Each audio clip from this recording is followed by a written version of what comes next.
working through the assumptions for Hasbro liability side. So for the short-term borrowings, we are going to assume that that is a plug figure. And by that I mean we'll need to force the balance sheet to in fact balance. And so if we need to, we'll increase short-term borrowings to do that if we need more liabilities.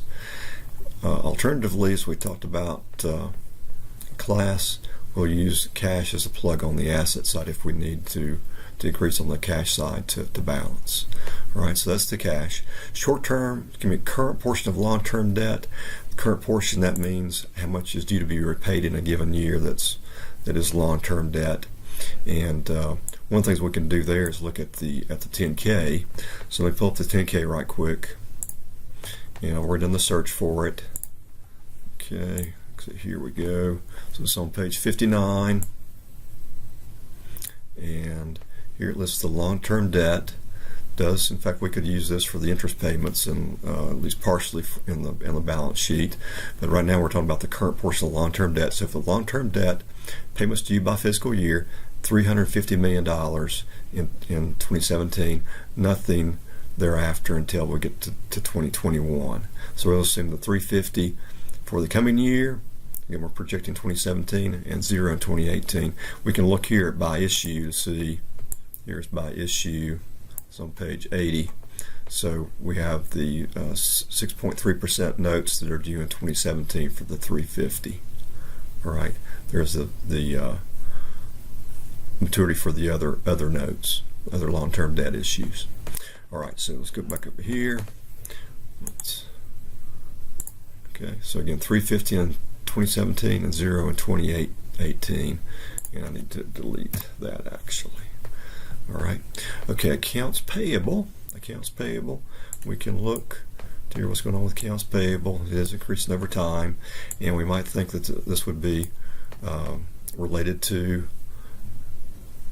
sales or to cost of goods sold. And typically, we tie accounts payable to cost of sales. So let's see what we have here. So yeah, percentage of cost of goods sold, 15%, and these figures are percentage of sales. That's why they have different numbers there. We can very quickly, I'll pause here for a second and do some calculation. I moved over, still looking at accounts payable. So I'm interested in whether or not accounts payable is a percentage of cost of goods sold and what it is. So here's my little formula, which I just drug across. All right, so it has changed over time and going up actually. So typically we do tie accounts payable to cost of goods sold. If you think about days payables outstanding, we relate that to cost of goods sold. So we're going to use that, even though the numbers kind of vary quite a bit. There is an upward trend there, and we can see the average is about 12.78. I'd go on the high side of that given the forecast, given the numbers there historically. So we're going to use a number of 15% just as a reasonable estimate. That is a bit lower than it is currently for the last year.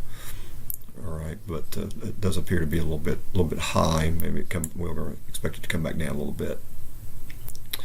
Okay, so next we have accrued liabilities. And for that,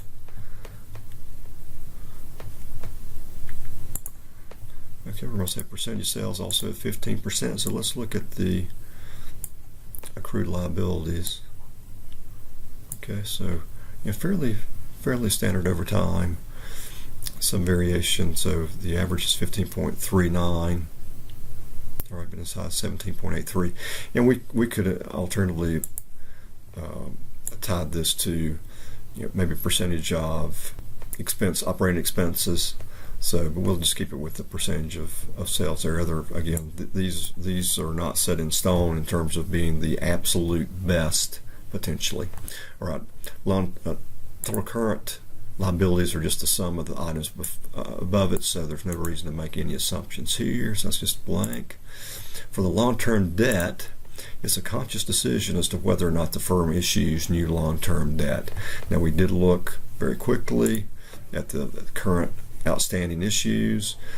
I didn't see any discussion of plans to issue new notes. If the firm were planning to issue new notes, we would want to incorporate that. We're going to assume here that they are not going to be issuing new long-term debt. So for the current portion of long-term debt, we'll say less current portion of long-term debt. So we got the 350 we'll deduct for 2017, and then the 2018 value will be, you know, this amount less the 350, no current portion there. Okay, other current liabilities.